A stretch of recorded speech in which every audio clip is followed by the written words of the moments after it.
In this video, we're going to take a deeper look into converting between the prefixes of SI units. Most of these conversions will be based off of this chart. The base in the middle of this chart doesn't have any prefixes, so it can refer to meters, liters, grams, etc. For this video, we will mostly stick with meters. Based on the table, what is the correct relationship between meters and kilometers? Kilometers are big and meters are smaller. 1 meter is a small fraction of a kilometer, specifically 1/1000th of a kilometer. Looking back at the table, if we move to the left of the base unit, we see that the base's 10 to the 0th increases to 10 to the 1st for deca. This means that every 1 decameter equals 10 meters, and then, if we keep moving, every hectometer is 100 or 10 to the 2nd meters. On the other hand, if we move to the right of the base, the 10 to the 0th becomes 10 to the -1st, which is 0.1 meter for every decimeter. So overall, if we move to the right, the units are smaller than the units to the left of the base. Which of the following are in the correct order from smallest to largest?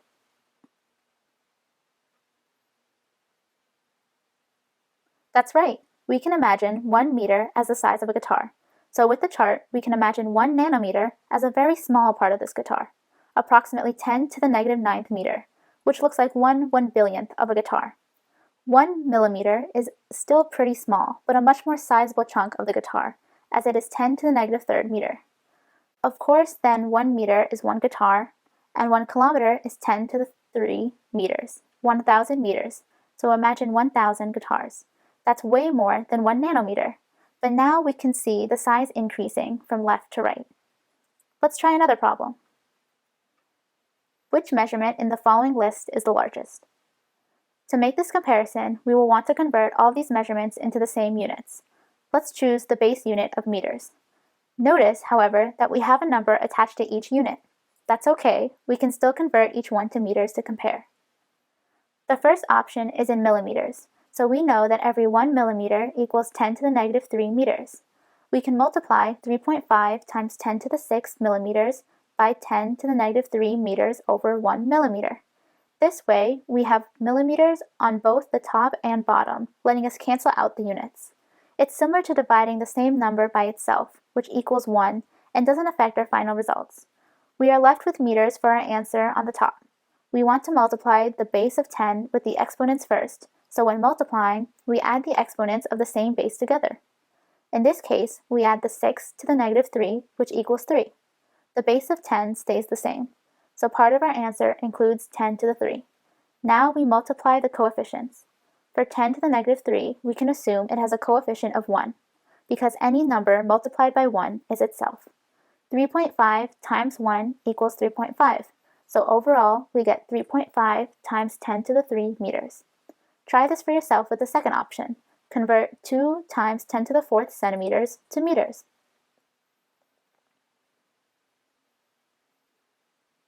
For 2 times 10 to the 4th centimeters, we multiply it by 10 to the -2 meters over 1 centimeter. This way, the centimeters are canceled out, and we are left with the units of meters. 2 times 10 to the 4 times 10 to the -2 is 2 times 10 to the 2nd meters. So now we've converted the first two options to meters. The third option, 1.8 times 10 to the 3rd meters, is already into meters, so we can move on to the last option. Convert 1.7 kilometers to meters.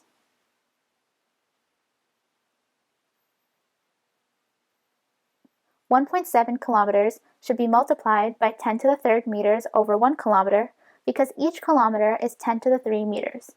The kilometer cancels out and we can just multiply 1.7 by 10 to the 3rd to get 1.7 times 10 to the 3rd meters. Now we can just determine which is the largest number in meters. And it looks like 3.5 times 10 to the 6 millimeters is the largest measurement.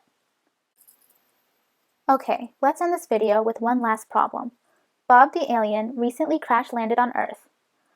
Ambulances and police immediately rushed to the scene and realized that to live on Earth, he needs multiple injections to be immune to human diseases. One of the injections is 2.3 times 10 to the -6 milliliters. However, the markings on the syringe are in nanoliters. Help Bob live by converting the milliliters to nanoliters. Hint, try converting the milliliters to liters and then to nanoliters. For this problem, our base is now liters instead of meters, but the prefixes still work in the same way.